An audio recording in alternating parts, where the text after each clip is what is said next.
ये trading account बनता कैसे है आइए जानते हैं। देखो आज हम करेंगे ये वाला क्वेश्चन करेंगे जहां पे मैं आपको ट्रेडिंग अकाउंट बनाना सिखाऊंगा। बट उसके पहले अपन फटाफट एक बार रूल जान लेते हैं। देखो जो भी मेरे डायरेक्ट खर्चे होते हैं, वेजेस वेजेस सैलरी, जो भी मेरे प्रोडक्ट बनाने में लगते हैं या प्रोडक्ट बनाने में हेल्प करते हैं, वो सारे खर्चे ट्रेडिंग अकाउंट के अंदर जाएंगे। तो नॉर्मली ये सारे खर्चे जाते हैं। और दूसरा कि यहाँ पे जो भी मेरा पर्सनल अकाउंट होता है वो बैलेंस शीट में जाता है, रियल अकाउंट बैलेंस शीट में जाता है। और जो मेरे डायरेक्ट खर्चे होते हैं वो ट्रेडिंग में और इनडायरेक्ट खर्चे प्रॉफिट एंड लॉस में। अब फटाफट क्या करते हैं, क्वेश्चन करते हैं। ये लिखा हुआ है ट्रेडिंग अकाउंट। अब एक बात बताओ, ओपनिंग स्टॉक हमेशा ध्यान रखना, ओपनिंग स्टॉक जब होगा वो हमेशा ट्रेडिंग अकाउंट के डेबिट में होगा, बिकॉज अल्टीमेटली मुझे प्रॉफिट एंड लॉस निकालना है।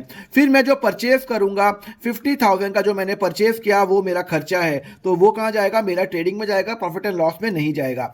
सेल्स जो मैं सेल्स करता हूं वो मेरा क्रेडिट में जाता है, क्योंकि मुझे प्रॉफिट एंड लॉस निकालना है। ट्रेडिंग अकाउंट में खर्चे जो भी मैं बनाता हूं उसके खर्चे वहां जाएंगे। तो यहां पे से वेजेस खर्चे कहा जाएगा, सर वेजेस का जो खर्चा जाएगा वो भी मेरा ट्रेडिंग में जाएगा, बिकॉज वो मेरा लेबर, जो मेरा मजदूर होता है उसको मैं पैसे देता हूं, वो लेबर खर्चा।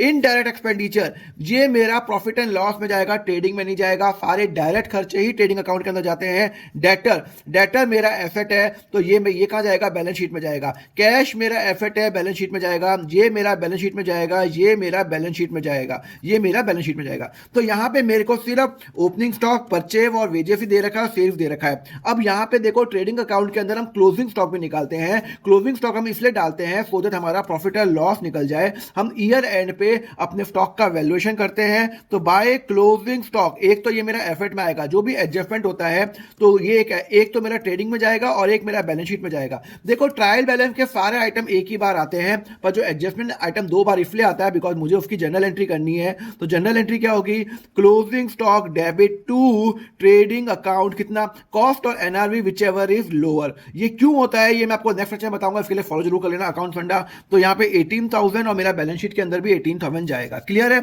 अब मेरा यहाँ पे ये पूरा हो गया, तो मैं क्या निकालूंगा, 2,18,000 माइनस 10,000 माइनस 10,000 माइनस 50,000 माइनस 8,000। तो टोटल जो हो गया वो मेरा 1,50,000 रुपए जो हो गया वो मेरा हो गया ग्रॉस प्रॉफिट। क्या हो गया, मेरा ग्रॉस प्रॉफिट हो गया। आपको बात समझ में आई। तो यहां पे क्या हो गया, ट्रेडिंग अकाउंट के अंदर मैं सारे खर्चे वही डालूंगा जो मेरे डायरेक्ट खर्चे होते हैं। ओपनिंग स्टॉक ये तो फिक्स है, क्लोजिंग स्टॉक फिक्स है, कॉस्ट और NRV whichever is less, इसमें से लेस कौन सा 18,000, और क्लोजिंग स्टॉक दो बार आएगा। सेल्स क्रेडिट में आता है बिकॉज मेरे ये इनकम है, और जो भी मेरे डायरेक्ट खर्चे है वो यहाँ पे आएगा और ग्रॉस प्रॉफिट होगा। और ग्रॉस प्रॉफिट के बाद मैं निकालूंगा मैं नेट प्रॉफिट निकालूंगा। उसके लिए मुझे बनाना पड़ेगा प्रॉफिट एंड लॉस अकाउंट, तो वो अपन नेक्स्ट लेक्चर में करेंगे। पहले मुझे ये बता दो सेल्स अकाउंट ट्रेडिंग अकाउंट में कहां जाएगा, क्रेडिट साइड या डेबिट साइड। फॉलो करो अकाउंट फंडा। नेक्स्ट लेक्चर में समझेंगे क्लोजिंग स्टॉक का कम की वैल्यूएशन कैसे होगा।